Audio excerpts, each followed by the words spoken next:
Om Shanti, good evening. Welcome to this session of Interview with Raj Yogi.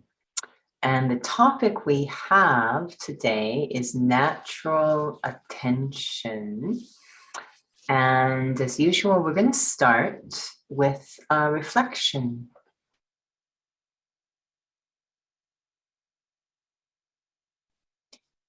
In just one moment, I turn my attention, my focus inwards to watch my own mind, the thoughts created in my own mind.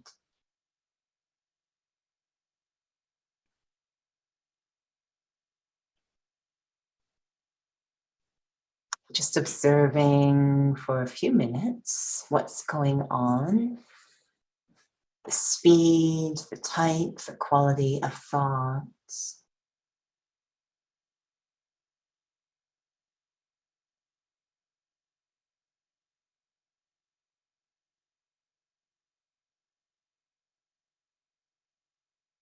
So often there's the feeling that the mind cannot focus, that it jumps from one thought to another,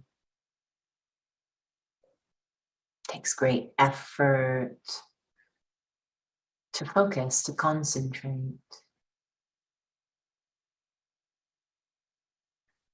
But as I watch my mind, I might notice that it starts to naturally gravitate when left to its own devices to the same type of thoughts. It might be thoughts about what I have to do. It might be thoughts about other people, thoughts about situations that have happened.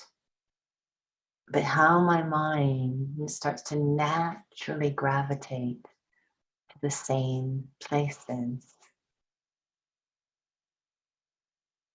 And I realize I can concentrate, I can focus.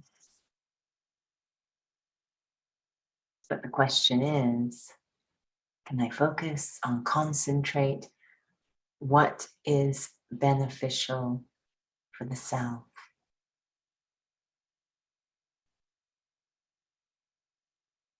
It's not a question of being able to focus, but can I focus on what I choose? Naturally. Where does my mind go? Where would I like it to go? Is my mind giving attention, natural attention, to what is beneficial? Om Shanti.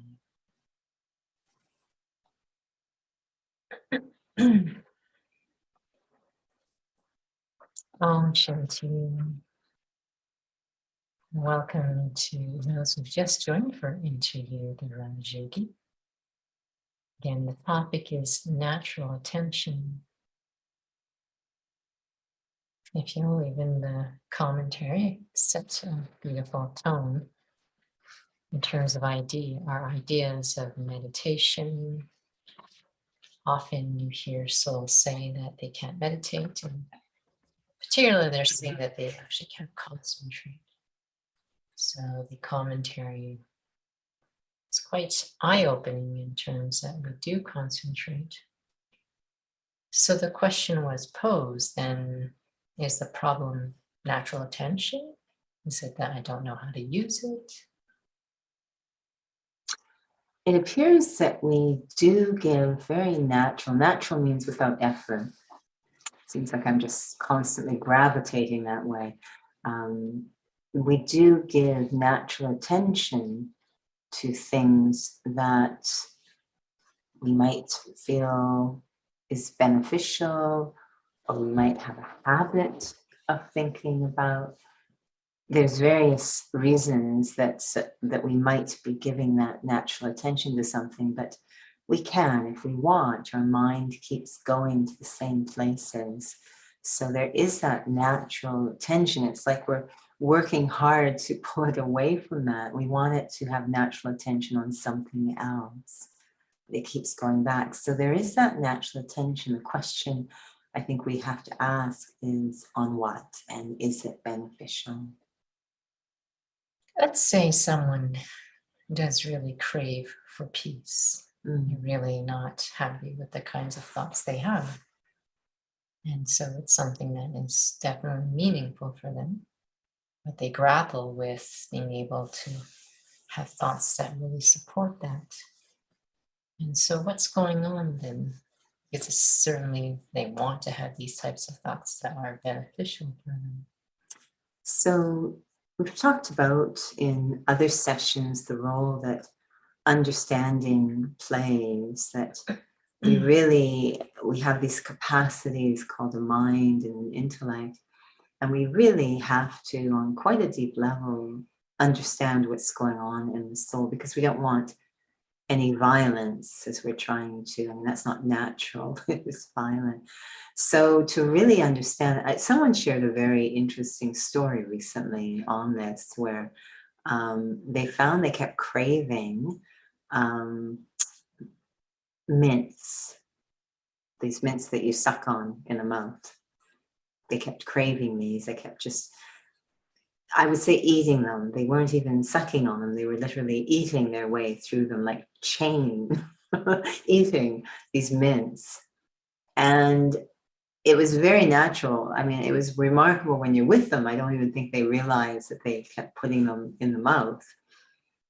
And there was something they eventually realized they needed to understand. They were aware they were doing this, but there was such a pull to do it. And of course, we call this a bit of an addiction.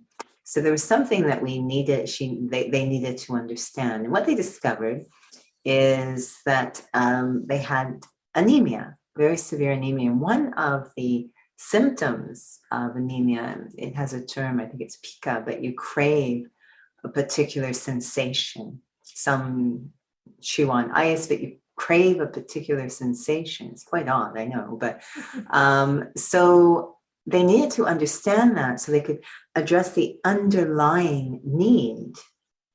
And they naturally were not using the mints anymore once they addressed the underlying need.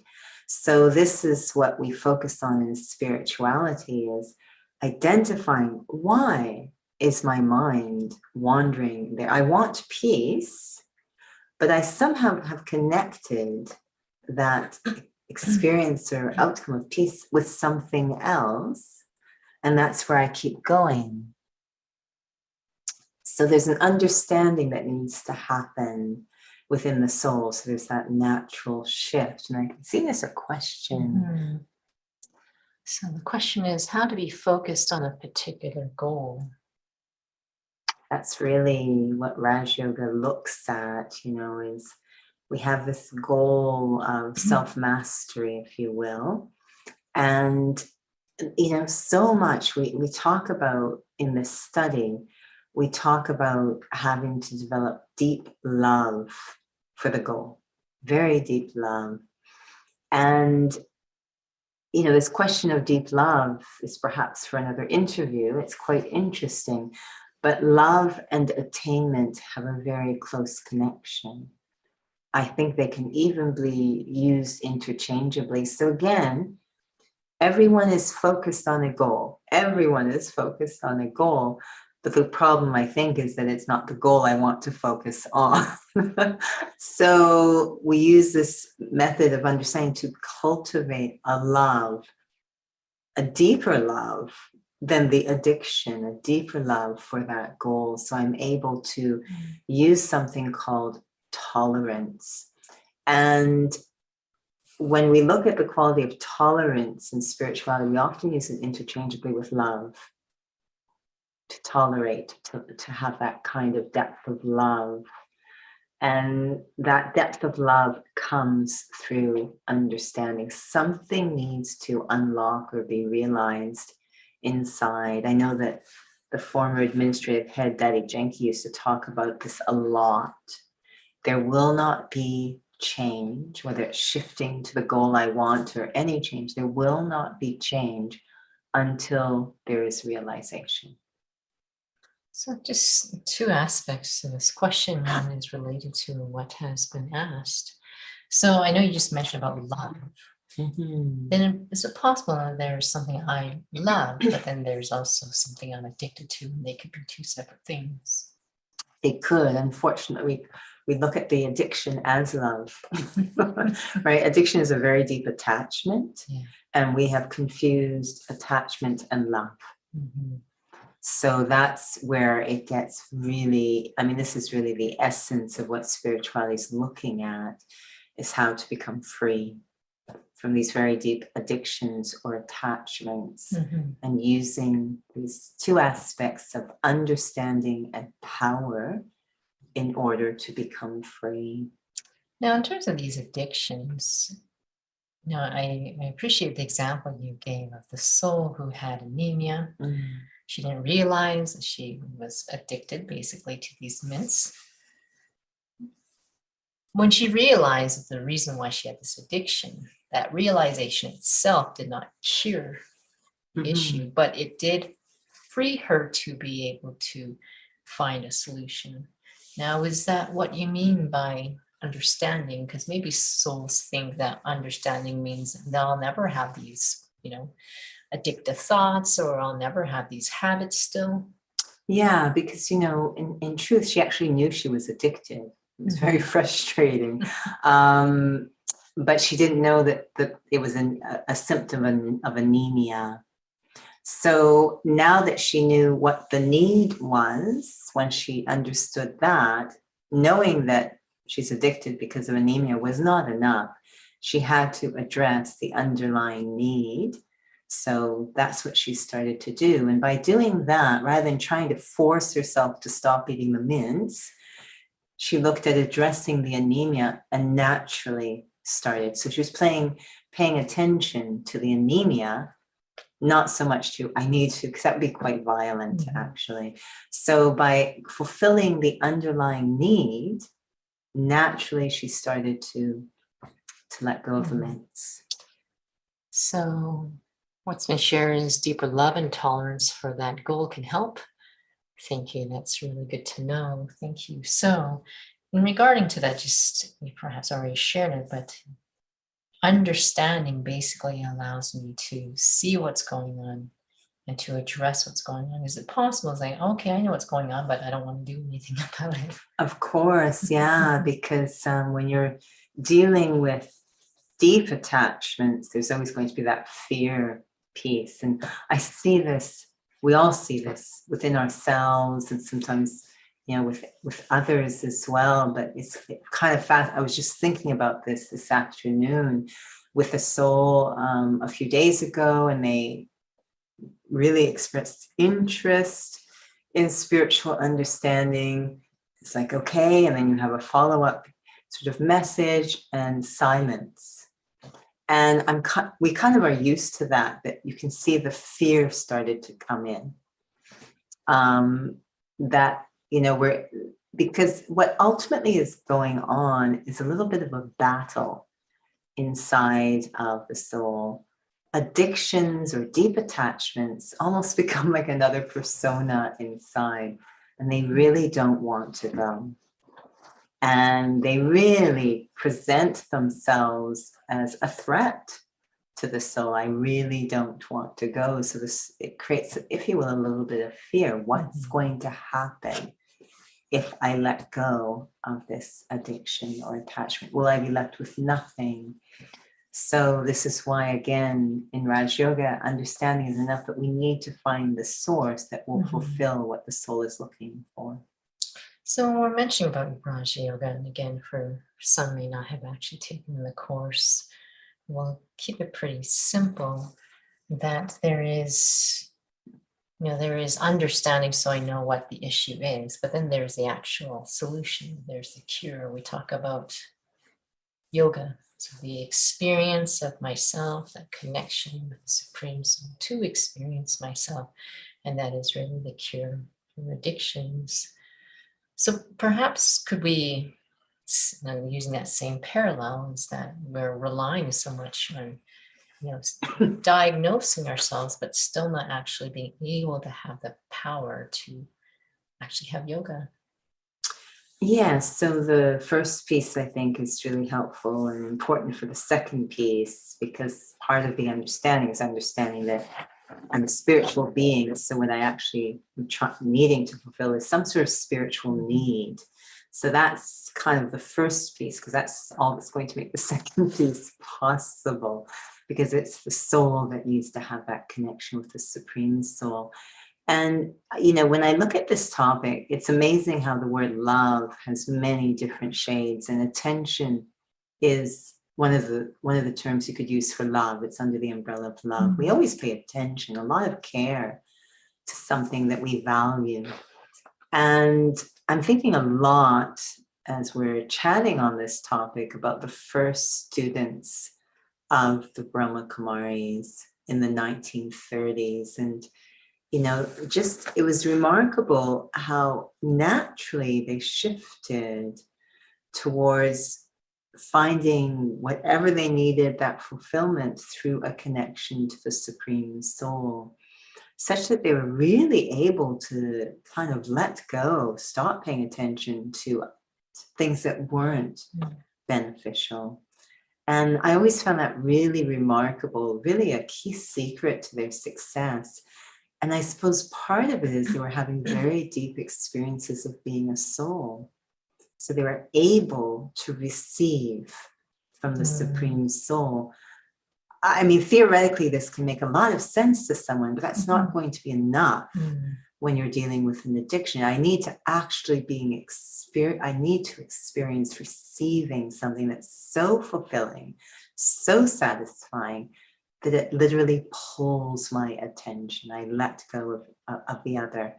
So that idea of genuinely receiving from the Supreme Soul, I think, is such a key piece in all of this. I really feel you address perhaps maybe the question that often comes up, is that I might be able to intellectually understand, but not to be able to actually experience the cure, go into that experience. And while you were sharing, I was thinking about even like researchers and just about science, they might be able to understand how like neurons fire and thought processes, but that's one thing, is just just trying to understand how it works. But there's another thing about actually in the realm of practice. Absolutely. And I think, obviously, is it, you said they're not interested, but, is it the soul's time?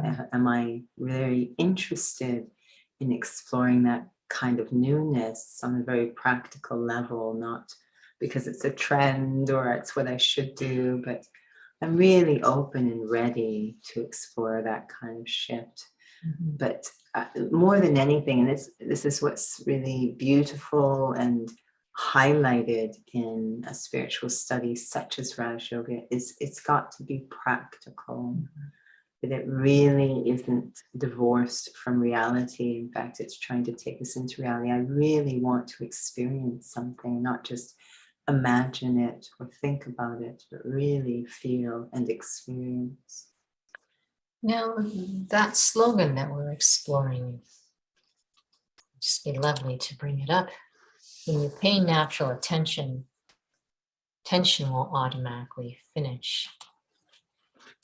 Do you find that even just the word meditation is a rather over, it's a loaded word basically, and but some feel it is, and it's just, I guess, whatever approach you're taking, but I'm trying to clear my thoughts, or I'm trying to focus on the candle, and I'm not sure if many would think about this aspect of tension when they're thinking about what is meditation.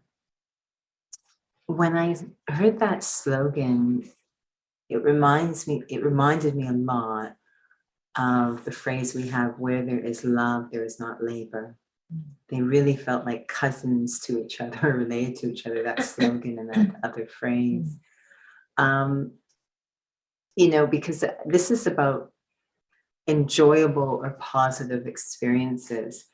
And yes, when you say the word meditation to people, they actually get tense. Mm-hmm. They actually feel like this is going to be hard. I don't have time. I can't do it. Like they feel apprehension. Yeah. They really feel it's going to be hard work. And I'm not, so it makes them actually a little tense, which is very counterproductive, of course. But if you sort of, and this is why I don't think the word meditation was used a lot.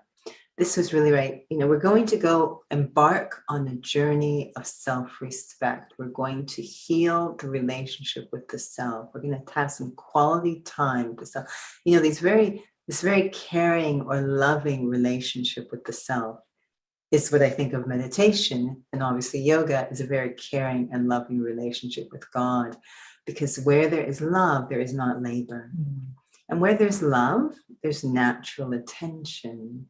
So if there isn't that feeling, then yes, there's going to be labor or tension. If that's not what I'm experiencing, and what is the promise of Raj Yoga is to reconnect with the self. This is, of course, the basic meaning of religion, to reconnect with the self. That's the promise, and to reconnect with the source of healing. So the promise is extremely nurturing and nourishing and loving. Am I understanding? Am I recognizing that's the promise? Mm-hmm. It's not meant to just make our lives more difficult. They're already difficult, and we're trying to actually make it easier. So is it then that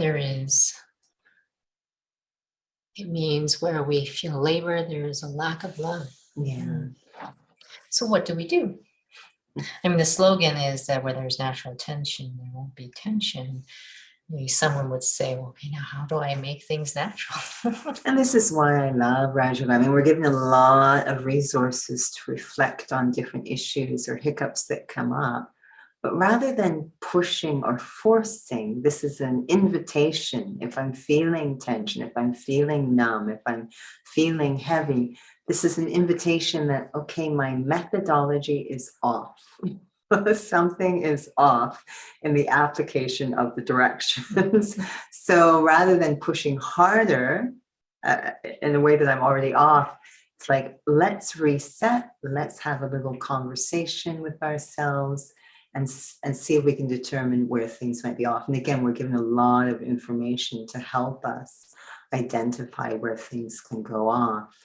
I know that in an example of fitness, if someone is doing an exercise and they're misaligned, they're not in correct alignment, the methodology is off, we say stop. We don't say push harder at doing it wrong. Go ahead, injure yourself. That would be crazy, right? Well, there is irresponsible. No pain, no gain. Yeah, no, that's irresponsible. So so it's really about, and it's very interesting in fitness, because absolutely we're feeling challenged, we're feeling, we're having to challenge the body. There's no doubt about it, for growth. But it's play, it's enjoyable. We know, I hope, I mean, the cue is always given, know the difference between challenge and harm. So challenge is enjoyable, harm is painful. So I need to read the signs inside, know when to stop, reset, check my methodology. When I hear the word, natural, you mentioned about love, I think of this feeling of real. And so I was thinking about just being real with oneself, what one loves. And I was just reflecting about honesty. What role does honesty play in terms of regaining a sense of natural attention, what I love versus what I'm addicted to?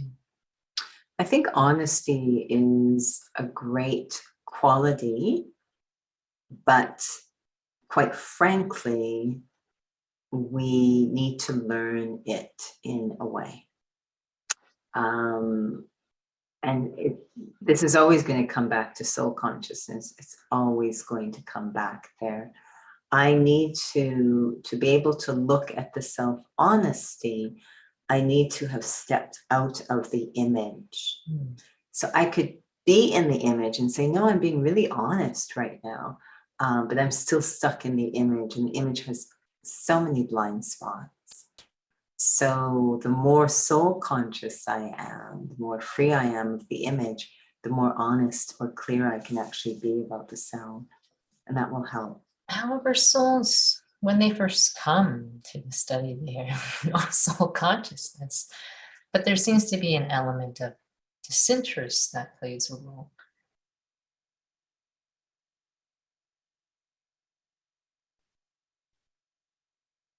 I'm a loveful being, and what I do, I love and enjoy doing it. It can help. Sorry, disinterest? Souls come into the study without even knowing about soul consciousness, but there must be a role that disinterest plays, and just being honest that plays. Because I remember there was this one soul you had mentioned. She had cancer. This is like the very beginning of, I guess, your spiritual journey. And she was like, I can beat this. And because I'm not sure if she had relapsed but this particular time, though, she just felt like this is not the way to go. But it felt like when you were sharing, there was that there was some honesty in that. So what actually happened, that during her, I'd say, last 3 days, I probably saw her on her second last day before she passed on, but she was feeling that she could beat it. And in the time that we spent together, the hour or two, there was a lot of letting go. And that's when things started to shift. So the point of it is absolutely that disinterest can open the door, but the more soul conscious, which is a process of letting go. So honesty. The honesty develops. will improve. Yeah. Yeah. We have to learn everything. We do. Yeah. And that's part of the beauty of it all. It's not a horrible thing. It's an exciting thing. Because these are really beneficial things for the self to learn about.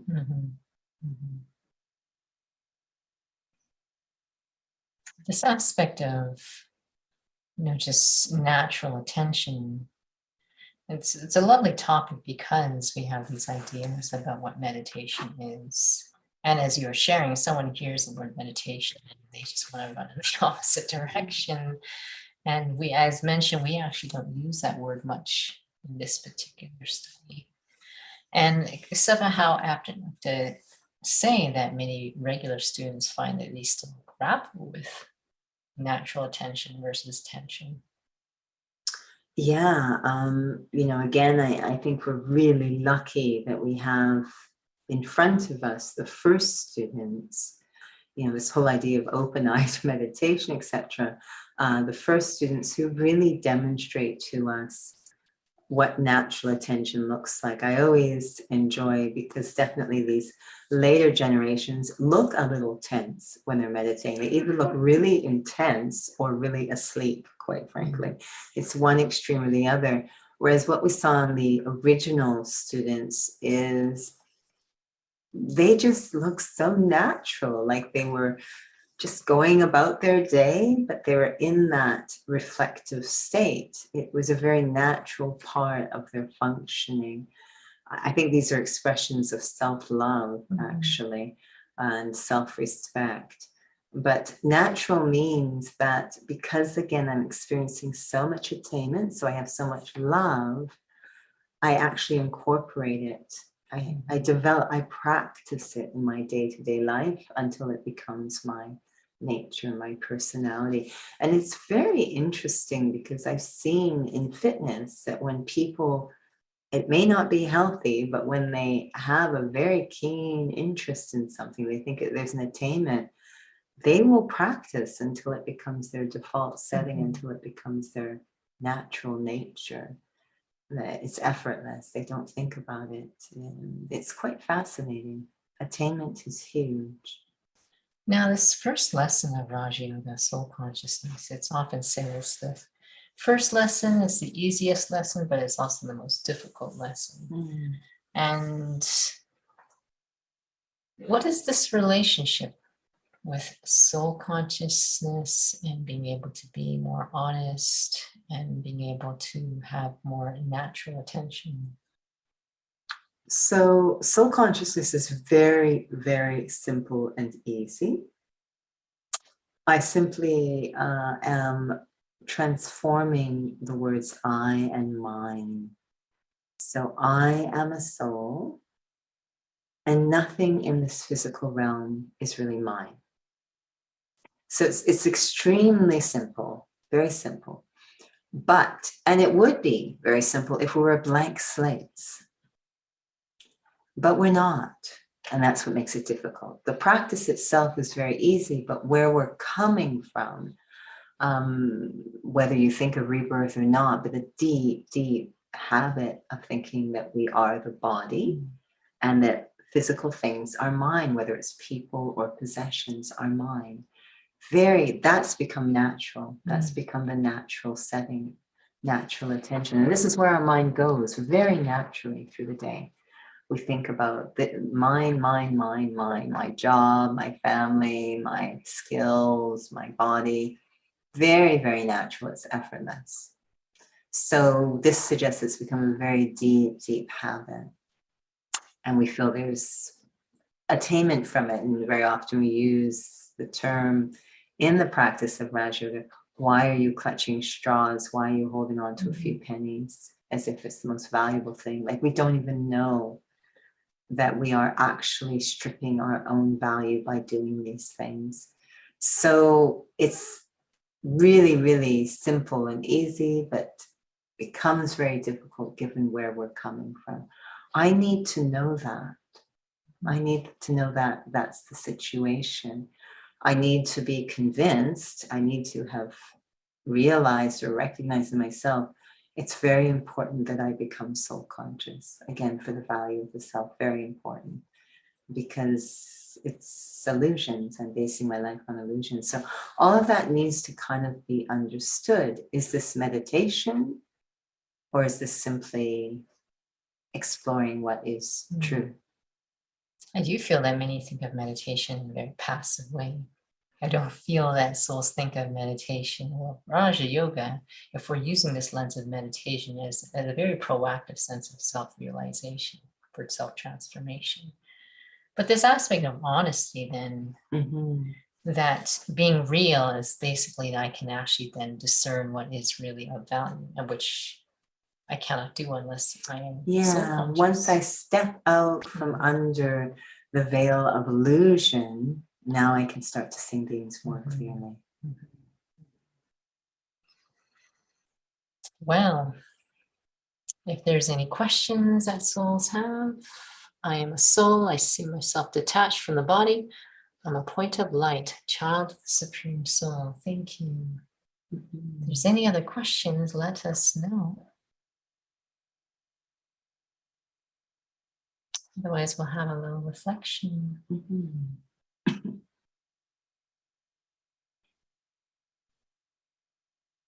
Within every human being, there is this deep, deep reflex for self-preservation. Sometimes the pain can become so severe that we wonder if that self-preservation is there. But in those cases, it's not that we want to destroy ourselves. We want the pain to stop. But for the self, there is within each of us, sometimes hidden under many layers, this pull to care for the self. The more I can water and connect that natural aspect within every human being, the pull to care for the self, the more I will seek to understand the self and nurture what is powerful and true and benevolent in the self. The first act of courage is to recognize or acknowledge there is that aspect within, that self-preservation, that deep pull to care for the self, to give attention to self-care. Om Shanti. Om Shanti. Just acknowledging some points being shared here. I'm honest at a point for any situation, but not to be honest to anybody.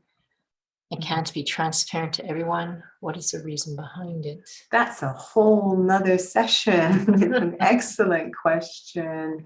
You know, these elements of trust and all of these things. It's a really good question. But I think that in essence, every relationship we have, including the one with God, depends so much on the relationship with the self. So Raj Yoga really provides a space to continue to grow and develop the relationship with the self as a spiritual being. The more that that grows and develops and strengthens, the more it very naturally starts to shift the relationships with others. And I start to feel, again, without effort, simply by strengthening the relationship with the self, which eventually enables me to strengthen the relationship with the source of power, the Supreme Soul, I start to notice relationships with others start to change as well, very naturally. So that means then there's no violence. It's not kind of throwing myself over a cliff or anything like this. So the feeling always is continue to focus on the relationship with the self as a soul and take that care from the Supreme Soul. Thank you. Excellent question. So we want to remind souls that there is a English Raj Yoga Foundation that starts tomorrow, and it is every Wednesday for May, and I believe it's 6:30 to 8 o'clock at the Northeast location. We also have the Hindi Raj Yoga full course, which is 2 weekends long, that starts on the 14th. So it's the 14th, 15th, 21st, and 22nd, I believe. So those do require registration to come on site. If you want to join online, it is a hybrid as well, but registration again is required. So please feel free to visit the website. If you want to register, especially for the English one, for that registration closes. But you're also welcome to visit the website for other upcoming sessions. But we also want to let souls know that Soul Cafe has been moved right now to Sundays. It was on Saturdays from 2 to 3. We've moved it to Sundays at 5 o'clock to 6 p.m. And hopefully that might be a better time for souls, especially given the summer is coming. And so thank you for joining with us. Om Shanti.